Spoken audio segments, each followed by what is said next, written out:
up, Tecker Squad? There's quite a bit of soccer news to go over. MLS Playoffs Round 1 wrapping up. Matchday 4 for the Champions League and the NWSL Playoffs just kicking off. Let's jump into it. Before we hop into the breakdown, I'm wearing the Dodgers jersey right now. Is this the right thing? Are we talking soccer here? Are we talking baseball? Dodgers did win the World Series, and you're probably wondering why I'm wearing it. Gotta support the LA team when they show up big, and Showtime Ohtani was going off in the World Series. Yamamoto doing so great. Show a little love. And the other one is, I do want to mention that this past weekend was Halloween. I decided to dress up as Bob from Bob's Burgers, which is why I got the solo stash right now. I don't know, grow on me a little bit. I'm rocking it for the moment. I'll tie it back into soccer for us. This season was the first time that Son did the first pitch at the Dodger game, and the Dodgers go on to win 2 back-to-back World Series. Is that a coincidence? I think not. I think Son has some magic to him, brought it to LA, and I'm hoping he brings it for LAFC. All right, so let's jump into it. Let's talk about the MLS playoffs. There are a few teams that have already secured a spot in the second round of the MLS playoffs. LAFC secured a spot by beating Austin, Texas 4-1. There was a bit of beef going on between Ilie Sanchez and Son Heung-min. Ilie Sanchez decided to play aggressively and very physical against Son to try to throw him off his game. There was a kickoff where Ilie just goes straight to Son and just checks him.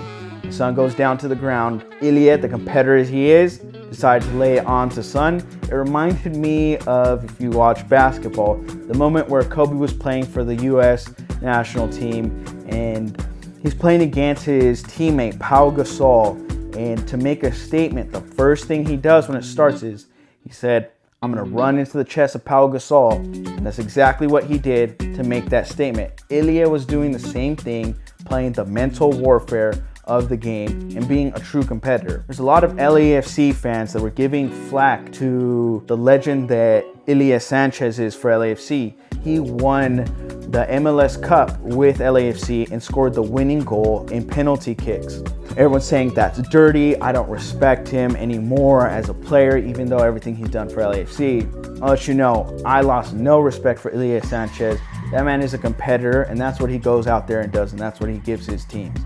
He was doing his best to make sure that his team won. Now, he may have some bad blood of thinking, you know what, I was let go from this team, and now Son took my spot, and a little bit of that. And I think the people that are getting mad are just mad that Ilie is not on LAFC and he's not doing it for our team. I think that's what it really comes down to. Maybe a little too protective of Son, but Son's played in the Premier League. He's experienced people trying to get into his head and throw him off his game, and he responded. He got the last laugh in this situation when he slotted a goal right past Ilie guarding him from the left-hand side and gets LAFC scoring in the playoffs. Then Denny Bouanga goes ahead and bags a brace himself, 2 goals. He goes ahead and scores his 100th goal for LAFC and then his 101st goal for LAFC. He was stuck at 99 for a while. Amazing to watch. And now LAFC moves on to the Western Conference semifinals where they take on the Vancouver Whitecaps. The Whitecaps went on and beat FC Dallas in penalties. The Vancouver Whitecaps are now in the Western Conference semifinals. It's 2 heavyweights in the Western Conference facing off, 2 legends, Thomas Muller versus Son Heung-min, facing off in a match of legends going against each other. That they've already done it before with Korea versus Germany and Spurs versus Bayern Munich. It's always an intense game, and we're seeing it for the first time in MLS playoffs this year. It's definitely one you got to watch. 2 legends of the game competing, something you can't miss. The Philadelphia Union exposed Chicago. Their keeper got injured. They brought in a backup goalkeeper, and he was just not ready for such a big moment. You could see when Greg Berhalter, his face as he realizes that, oh no, this is going very bad. 2 goals that shouldn't have happened, but Ty Barabo took full advantage of that moment and bagged 2 goals and sends Philadelphia Union to the Eastern Conference semifinals. So there are several squads in do or go home Game 3 matches. I just witnessed Charlotte FC versus New York City FC, and Alonso Martinez was able to silence Playoffs Zaha. The Bronx boys go ahead and move forward into the Eastern Conference semifinals. Many people, I didn't, certainly did not have New York City FC moving forward into the Eastern Conference semifinals, but they pull it off, and Alonso Martinez is heating up in the playoffs. It's going to be an interesting one. And on the West Coast, we have SDFC versus the Timbers. I mean, is it finally time? Is Chucky Lozano going to get a start? I think it should be Chucky time, but in the past 2 games, he didn't get a start, and then he was brought on as a sub in the second game of the series versus Portland. Or maybe it might be a chance for Anders Dreyer to continue to prove that this is his team and that he is the offensive powerhouse behind San Diego in their dream season. Phil Neville, on the other side in Portland, he's going to be telling his crew that it's time for them to prove that they are the veterans of this league. This franchise has been in this league much longer than San Diego. They're not going to let some team in their first season just waltz past them. They are looking well composed as a team, and they did pull out a win against San Diego FC in penalties. They're going to be looking to do it again, and they're going to try to stay composed against a San Diego team that has been going off offensively, especially with Anders Dreyer. In the East Coast, we have Inter Miami and Nashville going into a Game 3. It's going to be a big game for Inter Miami. I think in order to win it, they have to either go off offensively, get multiple goals, or they need to hold a clean sheet. They do not have Luis Suarez at the moment. He got caught up in, not surprisingly, a dirty play that got him a red card, and he is not eligible to play in the match. So the main offensive powerhouse for them is going to be Lionel Messi. Messi has to prove himself once again and push this Inter Miami team forward by getting multiple goals in order to make this happen. It's definitely going to be challenging with Hani Mukhtar and Sam Surridge both looking to score goals and make a difference in this game to stop Inter Miami from proceeding. My favorite matchup in the Game 3 playoffs is FC Cincinnati versus Columbus Crew.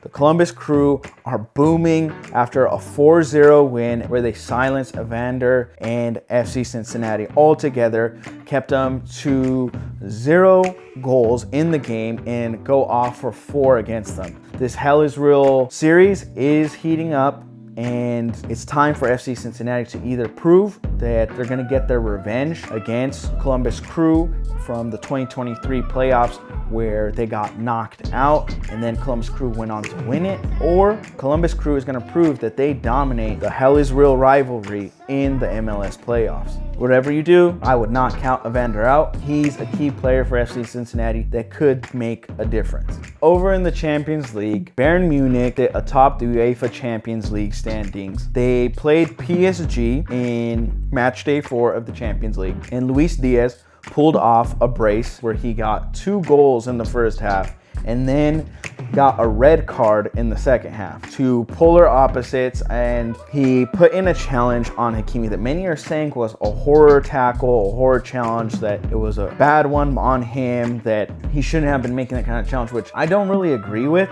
It looked like a challenge where Hakimi and Luis Diaz were battling for the ball, and where it's slightly in between them, Hakimi steps in front of Luis Diaz to block him out of the ball. But when he does that, Luis Diaz is in the motion or is already going for a tackle. When he comes in, Hakimi's foot gets trapped in between his legs and the turf and then just twists awkwardly, and he goes down. At first, it's just a yellow card, and then the ref goes to the VAR monitor, sees it, and then gives a red card. I think Hakimi being on the floor and how bad of an injury it looked had a little bit to play into that red card being given. It was Hakimi's birthday as well, so I mean, bad birthday gift to get. It comes out with a severe ankle sprain, and it's looking like the PSG Bayern Munich rivalry is heating up. This is the second game game that they've played where there was a serious injury that happened between them. In the Club World Cup,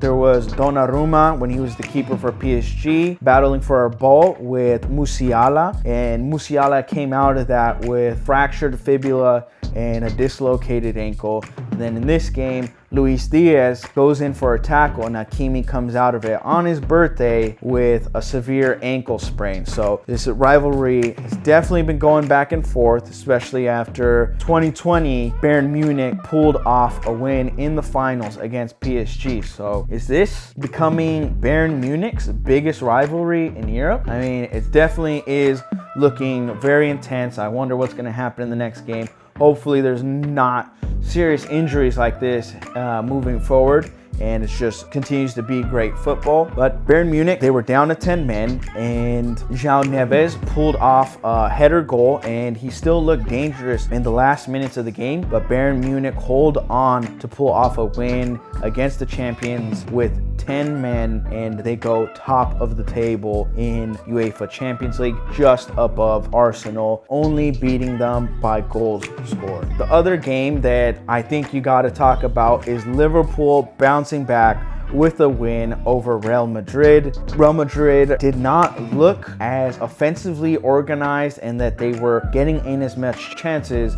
as Liverpool.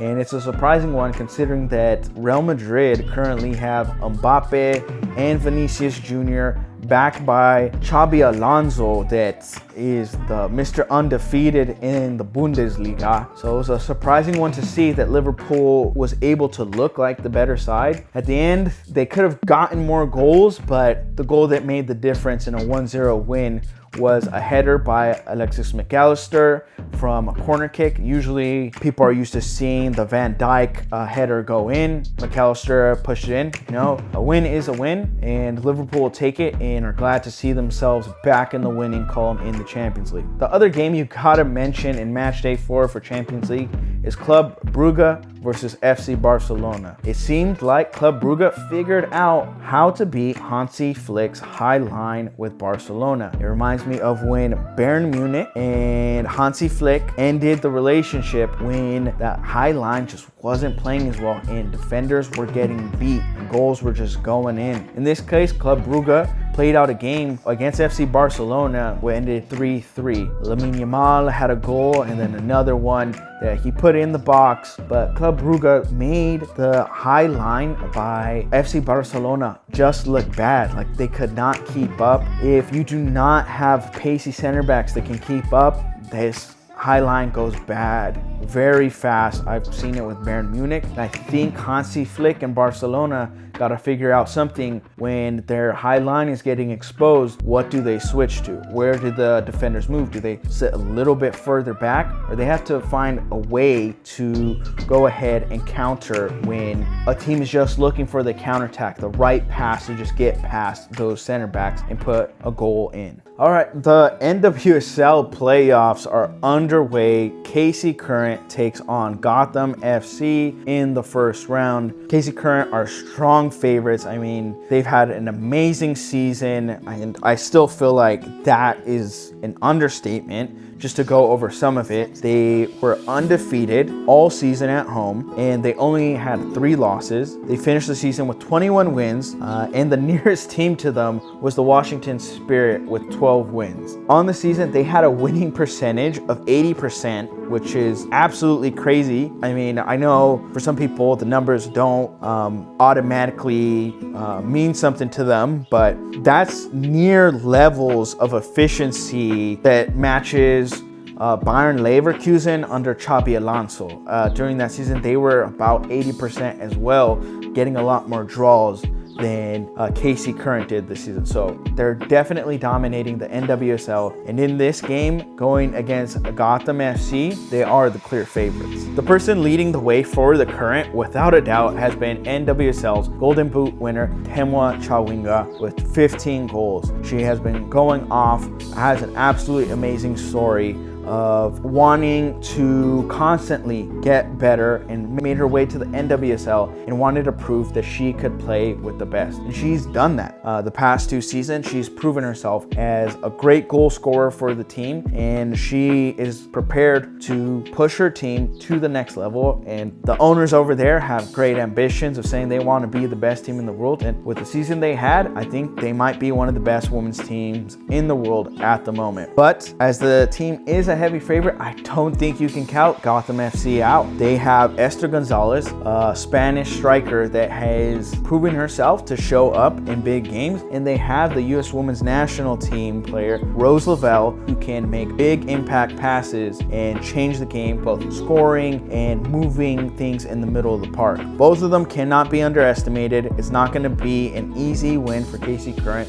They're definitely going to have to fight this one out. We'll see if the KC Current dominant run is spoiled this weekend by Gotham FC. And in the second spot of the NWSL are the Washington Spirit. They are taking on Racing Louisville. Trinity Rodman was out for a good portion of the season with a back injury. Strong duo along Gift Monday, who has 8 goals on the season. For Racing Louisville, they have their own scoring powerhouse, Emma Sears, who has 10 goals on the season. And most recently, she scored a hat trick for the U.S. Women's National Team. She's looking like an up-and-coming striker for both the U.S. Women's National Team and in the NWSL, that she looks like she's continuously improving and picking up steam. She's definitely going to be trying to stop the Washington Spirit and do everything she can to make sure Racing Louisville is the team that moves on. At the 3rd seed, we have the Portland Thorns, who managed to put together a strong season, which was not easy because they are missing their star striker, Sophia Wilson, or Sophia Smith before.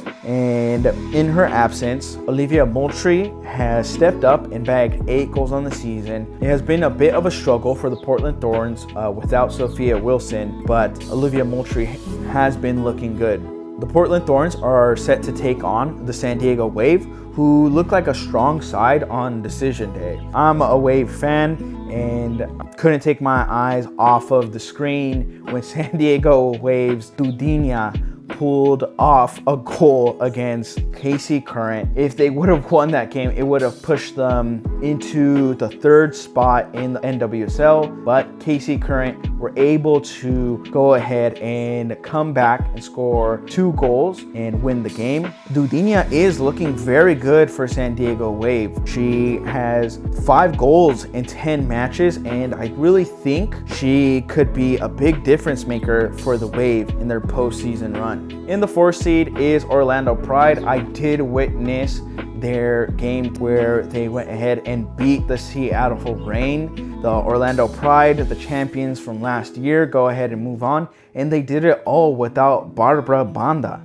She is a dominant striker for them up top, and it's been a bit of a challenge for them to get goals without her on their side. But they made it through Seattle Reign, who is not an easy team to beat. They have made the playoffs off of just being a strong defensive team. The Pride moves on, and now the dream of doing a back-to-back championship lives on for them. Hi Tiger Squad, thank you so much for watching. It means the world to me, and if you like this video, please like and subscribe.